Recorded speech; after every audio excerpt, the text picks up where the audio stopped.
ধরো ৫টা চিন্তা আছে। আমি ৫টা চিন্তার কথা বলি। একটা চিন্তা হচ্ছে যে অভিকর্ষ ত্বরণটা কেন আছে? আরেকটা চিন্তা হচ্ছে যে আমার বেতন বাড়বে কিভাবে? আরেকটা চিন্তা হচ্ছে অমুক লোকটা আমার দিকে ওইভাবে কেন তাকালো? আরেকটা চিন্তা হচ্ছে জীবন চলে যাচ্ছে, মানে সময় বয়ে যাচ্ছে, আমার শরীর আমার অনিচ্ছায় একটা দিকে যাচ্ছে। কোন দিকে যাচ্ছে আমি বুঝতে পারছি না, আমি ঠেকাতেও পারছি না, আমি জানি না কি হবে। এটাও একটা চিন্তা। আরেকটা চিন্তা ধরা যাক ক্যালকুলাস। এই ৫টা চিন্তা ধরলাম যে মহাবিশ্বে ৫টাই চিন্তা আছে। মানুষের মন এর ক্যারেক্টার হচ্ছে যে সে কিছু না কিছু নিয়ে সে ভাববে, একটা না একটা সাবজেক্ট সে খুঁজে বের করবে। কারণ মনের খাবারই হচ্ছে চিন্তা, সে একটা না একটা চিন্তাকে অবলম্বন করবে। কিন্তু আমার মনকে আমি কোন চিন্তা দেব, আমার মন কোন চিন্তায় বসবাস করবে, এটা ডিফাইন করবে, এটা নির্ধারণ করবে আমার জীবনটা কোন দিকে যাবে, আমি কেমন মানুষ হব।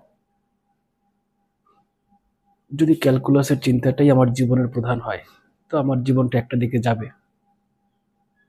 আর আমার মন যদি চিন্তা করে অমুক লোকটা আমার দিকে এইভাবে কেন তাকালো, ও আমাকে নিয়ে এই ধরনের মন্তব্য কেন করলো, ওকে দেখে নিতে হবে, তাহলে আমার জীবনটা আরেক দিকে যাবে।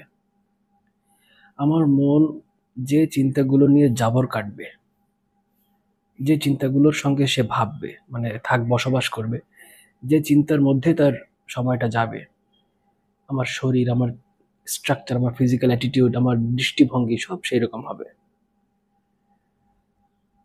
এজন্য আমি বেশিরভাগ সময় দোষটা নিজের ঘাড়ে নেই যে এই ঘটনা কেন ঘটলো।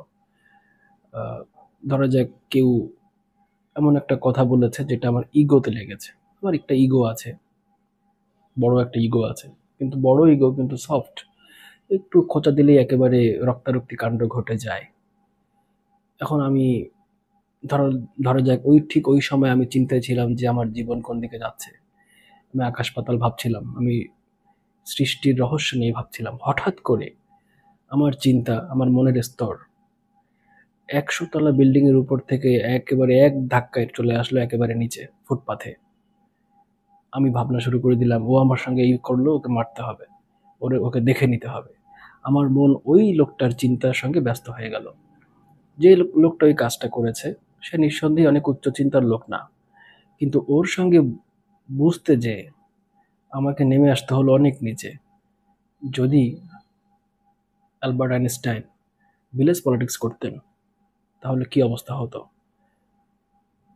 তো যে যার মনকে যে চিন্তায় ব্যস্ত রাখে বা রাখতে পারে, এটা একটা যোগ্যতা। এবং নিঃসন্দেহে এটা একটা যোগ্যতা। এবং এটা আমি আমার জীবনে এরকম কেন হলো, আমি অনেক ক্ষেত্রে দোষটা নিজের ঘাড়েই নিয়ে নিই যে আমার মনকে আমি উচ্চ চিন্তায় রাখতে পারিনি।